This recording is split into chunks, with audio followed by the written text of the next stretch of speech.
Traditionally served with 2 pieces of white sliced bread, some dill pickles, lots of them, and coleslaw, French fries. Oh, this is a feast waiting to happen. Winston? Winston? Come back with that leg of lamb.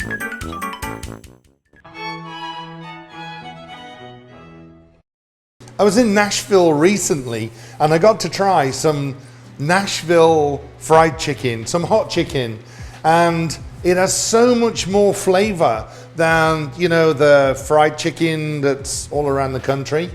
So when I got home, I had to try it and experiment. Now you can use any chicken you want in this. You can use leg meat, you can use thigh meat, you can use the breast, you can use the wings, you can use boneless, you can use bone in, you can use skin on, skin off, any chicken, right? But I like to use the boneless chicken thighs.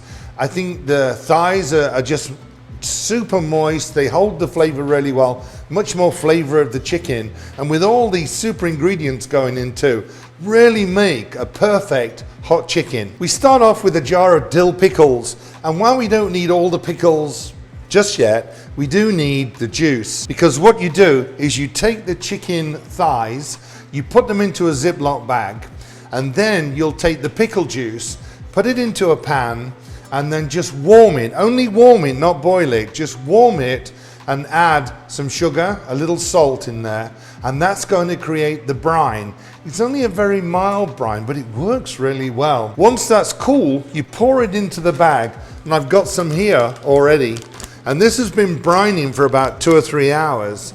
It needs at least an hour, but you can go 8 hours, you can go overnight if you want to, and it really puts some flavor into the chicken before we add all the other flavors. Heat a fryer to 350 degrees. If you don't have a fryer, you can do it on the stove, just about halfway up with your oil in there. Remember, the chicken's going in, so not too much oil in there. Heat it to 350 degrees. Don't overheat the oil because it'll make it too brown and crispy before the chicken's cooked. Then we start off with our crispy, crunchy coating that we're going to have on there with the flavoring too. We start off in a bowl by adding some buttermilk. And into that, some hot sauce. Told you it was going to be hot, didn't I? Then we're just going to mix all of that together and set to one side. Second bowl, flour, cornstarch, and creole seasoning. Again, mix all that together. Oh, it really gets in your throat.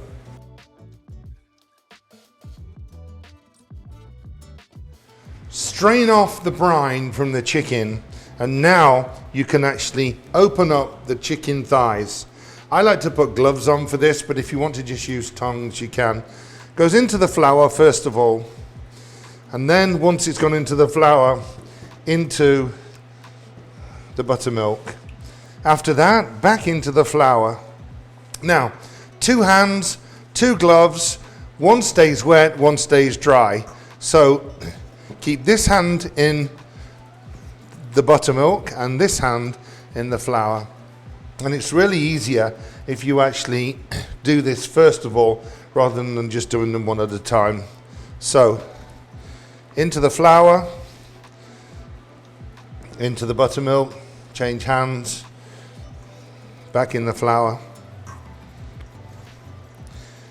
onto the tray. And now we can go into the fryer. Don't overcrowd the fryer because you'll lower the temperature and they'll end up just boiling and you won't get nice crispy chicken.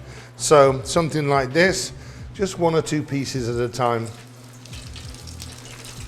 And I like to just wave them backwards and forwards to begin with, and that starts them cooking and they don't stick to the bottom then.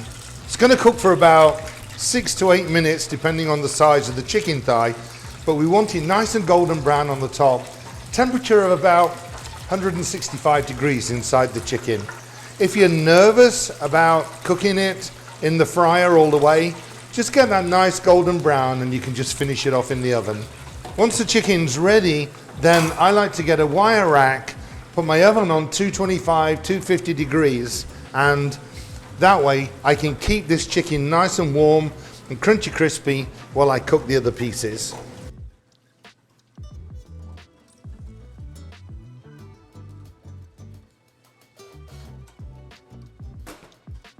And while the rest of my chicken is cooking, I can make the hot sauce. It's the hot sauce that makes it so special. This spicy sauce that goes brushed over the top just before you serve it. So good. So I steal carefully a little of the fat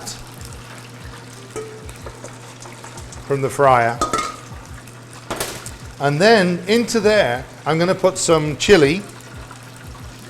I'm going to put some smoked paprika. I'm going to put some cayenne pepper, some brown sugar, garlic powder, and salt. And now whisk all of those together. Once the chicken's cooked and we're ready to serve it, we just brush that over the top. So set it to one side. Garnish for the chicken is coleslaw, and I make my own coleslaw. I like the little sweetness in there too. The recipe for all of this is in the description below. So we've got cabbage chopped fine, grated carrots, some onion in there too, and then I'm going to put some mayonnaise in there. Followed by some sugar, celery seeds, a little black pepper, and some salt. Mix all of these ingredients together to make the beautiful coleslaw. Once you're ready to serve, then stir that hot sauce, make sure everything's mixed in. Now, you may find that it's really too hot for your taste buds, too spicy, so just dumb down some of the ingredients you put into the hot sauce, or just serve it like this, crispy, crunchy chicken on its own. But the Nashville style is to dab over all of this beautiful sauce into the chicken. Don't put too much on because we don't want it to go soggy. And promise me, it's quite spicy. You won't need lots of it on there. It smells amazing. I can't wait to taste it. Traditionally served with 2 pieces of white sliced bread, some dill pickles, lots of them, and coleslaw, French fries. Oh, this is a feast waiting to happen. It just looks amazing. It smells incredible too. You can make this at home. Share it with your friends. Hope you've enjoyed the video. My Nashville fried chicken. Hot chicken. Hot and spicy chicken. Give me a thumbs up. Leave a comment below. Subscribe if you haven't already, and share the video with your friends. They're going to want some chicken too. See you again soon.